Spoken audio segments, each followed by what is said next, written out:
Nisha Talagala, and I am the CEO of AIClub.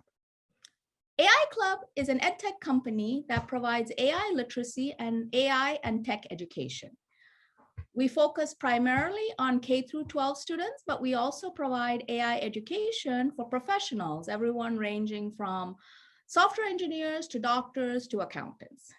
So what have I learned about being a CEO from my experience at AIClub? First one is talk to your customers. There's nothing as informative as talking to a customer. One thing that I always do as much as I can is talk to customers. And one thing I find is that whenever I talk to a customer, I learn something that in hindsight sounds awfully obvious, but man, I did not think of it before. So wherever you can, talk to customers, talk to partners, talk to users as much as you can. Number two is manage your day. When you're a CEO, all sorts of stuff comes at you. There are people who want to talk to you on chat, people who send you emails, customers who have questions, people, partners who'd like to chat with you, all sorts of things. And all of this is awesome. And the more you have, the better off you are. But if you're not careful, it will completely consume your day. And the most important things that you need to get done will not get done.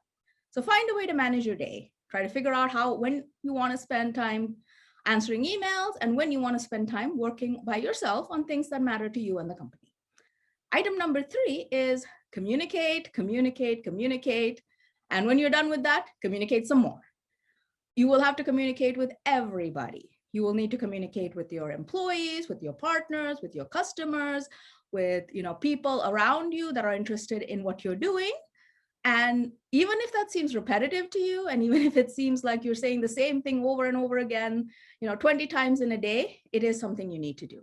This is particularly important if you're doing something that's really quite new, and you'll just need to keep explaining it to people. When you're starting a new company, you have an idea, and that idea is something that may be obvious to you, but certainly isn't obvious to other people. So it is your responsibility to make it obvious to other people, and that requires that you communicate nearly endlessly. And the more you can do it, the better off you'll be. So communicate, communicate, communicate. Item number 4 comes particularly hard to me, which is don't try to do everything yourself. And that doesn't necessarily mean that you think you're better at doing everything than everyone else. It's just that sometimes it's just easier to do stuff yourself than to try to work with someone else to have them do it. This is particularly true for me when I'm writing code, which is, it is much easier for me to write a piece of code myself than to write the document and the specs that will help someone else write the piece of code.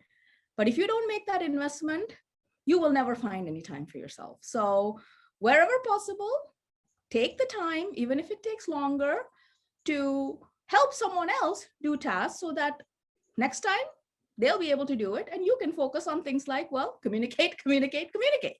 Fifth thing, which also comes super hard for me, is find a work-life balance. This was difficult even before the pandemic and has become extraordinarily difficult, if not impossible, because of the pandemic.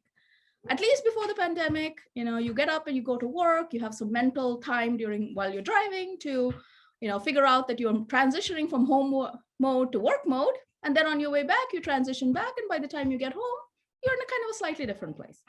Now you get up in the morning, you probably are started working before you had breakfast. The day never really ends, and things like that. It becomes even harder to find that separation. If you don't find that separation, over time, you'll just get exhausted. And so find a way, even if it means going and sitting out in your backyard or actually going out or whatever it is, find a way to find some separation. Otherwise, your work life will become your full 100% life. And that will drive you crazy along with everyone else around you. So that is the 5th item that I've learned, sometimes the hard way, about being a CEO.